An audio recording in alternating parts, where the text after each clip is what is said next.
Welcome to my channel চটজলদি রান্না। আজ আমি তৈরি করে দেখাবো পটল বাটা বা ভর্তা। রেসিপিটা দেখতে আমার সাথে এবং পাশে থাকুন।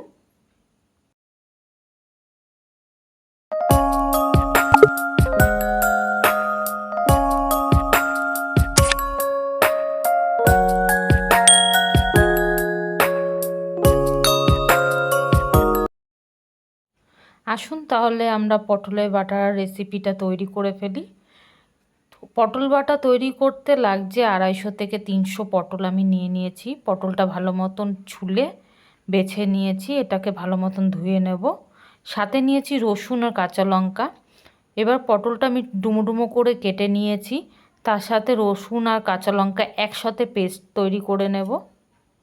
আপনারা চাইলে শিলনোড়াতেও বেটে নিতে পারেন, বাট আমি তাড়াতাড়ি করার জন্য এটা মিক্সারে পেস্ট করে নিচ্ছি। দেখুন একটি মিহি পেস্ট তৈরি করে নিয়েছি।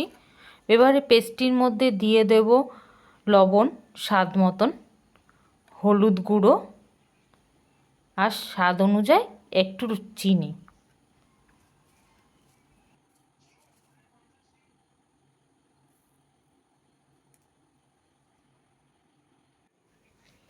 এদিকে আমি কড়াইটি গরম করে নিয়েছি। কড়াই গরম করে এর মধ্যে দিয়ে দেব তেল। তেলটা একটু গরম হতে দেব।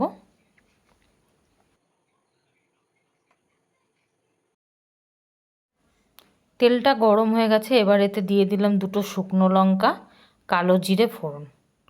এটাকে ভালো মতন একটু নাড়াচাড়া দিয়ে ভেজে নেব।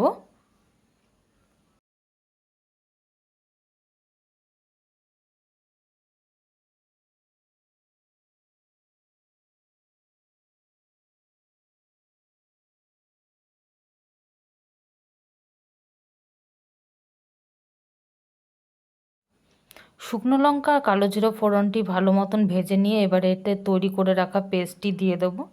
পেস্টটি দিয়ে ভালো মতন নাড়াচাড়া দিয়ে দেবো যতক্ষণ না জল টেনে নিচ্ছে। এটাকে বারবার নাড়াচাড়া দিয়ে তৈরি করে নিতে হবে। দেখুন আমি বারবার একটুখানি নাড়াচাড়া করে নিচ্ছি।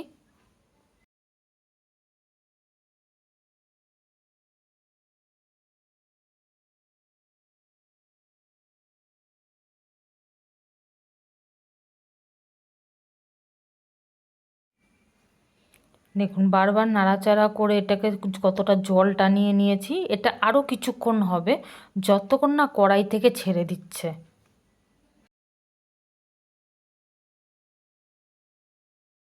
একটু খেয়াল রাখবেন, এটাকে মাঝে মাঝে বারবার নাড়াচাড়া দিতে হবে, না হলে কড়াইতে লেগে যাওয়ার সম্ভাবনা আছে। দেখুন এটা অনেকটা জল টেনে নিয়েছে, কড়াইও আস্তে আস্তে ছেড়ে দিচ্ছে।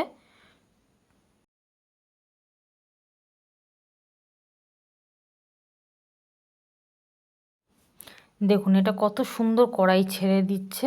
এরকম দলা পাকিয়ে গেলে আপনার মনে করবেন যে বাটাটা সম্পূর্ণভাবে খাওয়ার জন্য তৈরি হয়ে গেছে। কিন্তু হ্যাঁ মনে রাখবেন, 1 মুঠো চাল একটু বেশিই নেবেন, ভাত কিন্তু বেশি লাগতে পারে। দেখুন আমি সাজিয়ে নিয়েছি প্লেটে। দেখতে কত সুন্দর ও লোভনীয় লাগছে। এত সুন্দর সুন্দর রান্না দেখার জন্য আমার চ্যানেলটি একটি লাইক অ্যান্ড সাবস্ক্রাইব করে পাশে থাকুন। ধন্যবাদ।